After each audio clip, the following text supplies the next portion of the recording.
Kangaroos are not native to Canada, obviously, but this roo was recently spotted hanging out near Ridgetown, Ontario. You'd think it was, fairly unusual wildlife spotting, but it's the second time a runaway kangaroo has been spotted out and about in just over a month.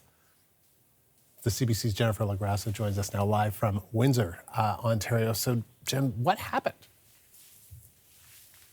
Yeah, so people in Chatham-Kent took a bit of a double take when they saw this kangaroo hanging out in a field. Lexi Proshnicki, she is an Amazon delivery driver in the Chatham region, and she was doing her usual route to Ridgetown yesterday when she thought she spotted a deer.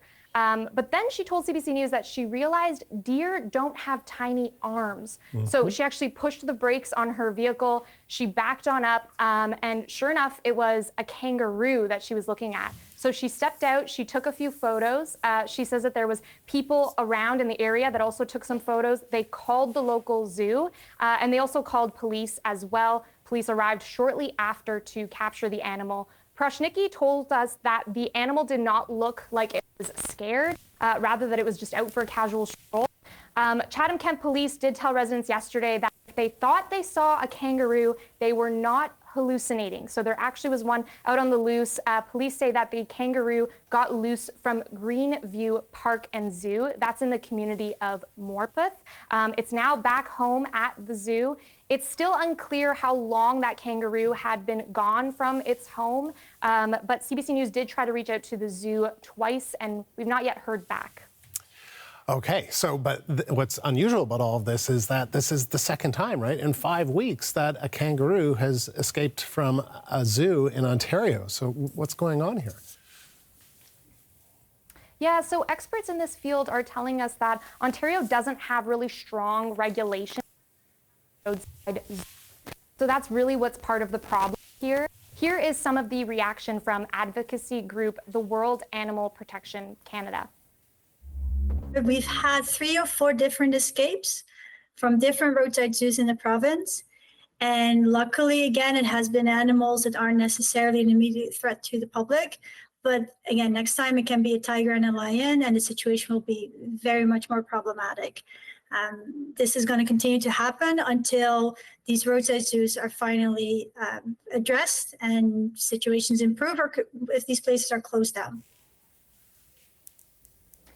So Hammers tells us that she wasn't shocked to see that this animal had escaped, given that a lot of these places do have improper fencing or they're not enclosed properly, and so that makes it easy for animals to escape.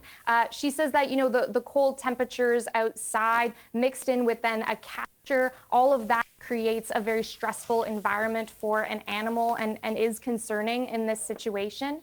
She says that she does want to see the province, improve those regulations around these roadside zoos. Andrew. Jennifer, thank you. That is the CBC's Jennifer LaGrassa, live in Windsor, Ontario. So for more on this, I want to bring in Rob Laidlaw. He's the Executive Director of the Wildlife Protection charity Zoo Check in Gravenhurst, Ontario. Rob, appreciate you taking the time to talk to us today. Thank you. No problem at all. So first, let's talk. We'll talk about the regulation that Jennifer was getting at in a moment. But first, this escape ended without serious incident. But what could happen if you're out and about and you see a kangaroo? What kind of danger could they pose, especially if they're scared? This one apparently didn't seem scared. Yes, a lot of people view animals, kangaroos, amongst a whole wide continuum of animals as relatively innocuous, cute. They see them in children's stories and all of that. But if you were foolhardy enough to want to try to, on your own or with a friend, let's say, try to confine that kangaroo and maybe even handle it and get it in a cage, it does pose a serious kick hazard. In the United Kingdom, for instance, kangaroos, large kangaroos, are considered a class 1 hazardous animal because they can seriously hurt you with their kicking. And if you look at how they deal with threats in the wild, like let's say they're chased in the wild in Australia by dogs, they have been known to kick and disembowel and kill dogs. So they're animals that, sure, they look cute and cuddly, they're in our stories, but if you get close enough, they do pose a hazard. And that's compounded by the fact that they're in an extremely stressful environment when somebody strange is approaching them and they're on the loose. So I didn't know the term class one, but I didn't. So you're basically saying that a kangaroo is class one. I'm assuming that's in the same category as, say, tigers and lions? Yes, under the right circumstances. It's not to say that every kangaroo is going to pose a mortal danger to people. That's not the case. But in the right circumstances, that kick hazard can be very, very concerning, especially if you're the one being kicked. All right, so don't go up and, try and don't approach, right? All right, so let's talk a little bit about the regulations when it comes to these roadside zoos in every province, but Ontario's are different. What's the problem with Ontario? Well, it's not just restricted to roadside zoos. They are unregulated. We are the only province in Canada that doesn't regulate zoos and zoo-type facilities, businesses, and institutions. So it's pretty much the Wild West of the exotic animal industry here in Canada. But it extends further than those organized types of operations because we have many, many people in the province that are keeping all kinds of animals, everything from spitting cobras and crates where there's no anti-venom available in Canada for them, through the continuum of capybaras, monkeys, lions, tigers, you name it. It's out there in the hands of private individuals. It's completely unregulated. And for most of these animals, they fly under the radar screen until they escape or until something else happens. And that happens fairly frequently. This escape here is just one in a whole legion of escapes that go back decades that have become very notorious in certainly the circles of people who work in this field. So why do you think 40 years of talk have led to nothing in Ontario regarding regulation for these places or for these, can be dangerous animals? It's a very interesting phenomenon because in other provinces, for instance, in British Columbia, a fellow had a pet tiger and his girlfriend was killed through the barrier by the pet tiger. That initiated a whole response and the bringing in of something called the Controlled Alien Species Regulation to deal with the problem. That one death.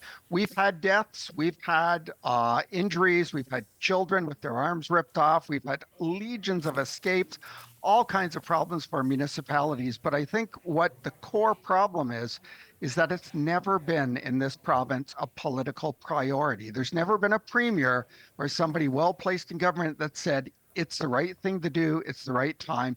Let's just solve this. Everybody in the province, all political parties recognize it as problematic.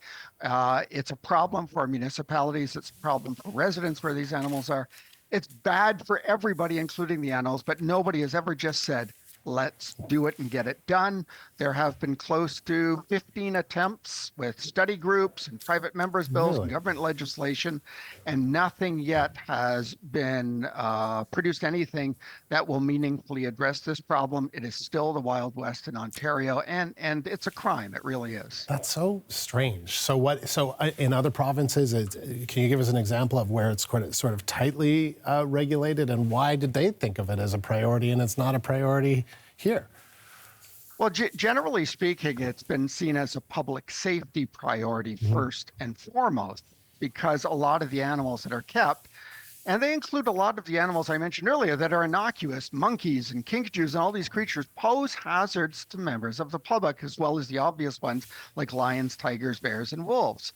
But it's been seen as a public safety issue, and that has been enough for many provinces to look at it and say, we've got to protect public safety, and we're going to do that. And they have done that. So New Brunswick, after two young boys in Campbellton, New Brunswick, were killed by an African rock python, they came in, they created a task force and created more stringent laws.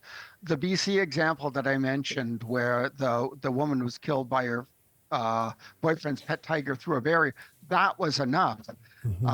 So many other provinces look at it as public safety issue, but in recent years, there's also been serious concerns about animal welfare. I think people have a far greater sensibility about animals, greater knowledge because of the internet and television. And there's a lot more people, including government policymakers, that are very interested in protecting the interests of the animals. And to me, they're two sides of the same coin. If you protect animals, give them better lives, make their environment safer, you're also protecting the public. So to me, they go hand in hand, but it's typically been public safety, to a certain extent, nuisance issues, but also in recent years, animal welfare has been a huge concern. Rob, I learned a lot in this interview and appreciate you taking the time to talk to us. Thank you. Rob Laidlaw thank you. is the Executive Director of the wildlife protection charity ZooCheck.